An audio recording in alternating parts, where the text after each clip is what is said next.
Hello again! Welcome back, my favorite coder cats and coder kittens, to another week of Coder Kitty Decoded, where I go through and show you the specific arguments, syntax, and the like for various LSL commands, for those of you that prefer my particular way of presentation as a quick reference.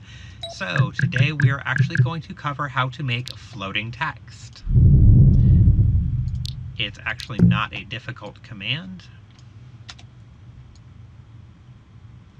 Like all commands, starts with LL, then set text. This is text. Then you put in a vector for your color.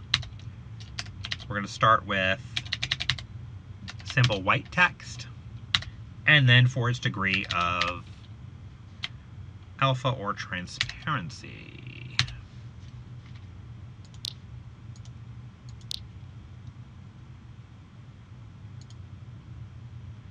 And that it errored because I dropped a comma.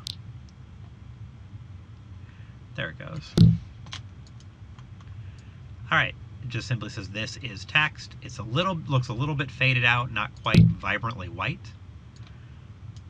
Let's change that to a 1. Much brighter because it's not being somewhat transparent. Cut that down a touch.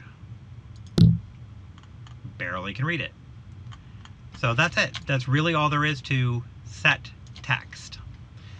Anytime you see something with a little bit of text floating on it, just sort of hovering there for you to peruse, that is how it's created. That command is all there is to it.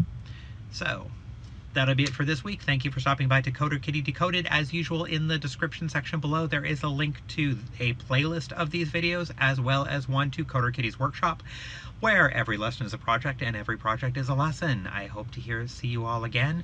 Love you all. Peace out. Meow.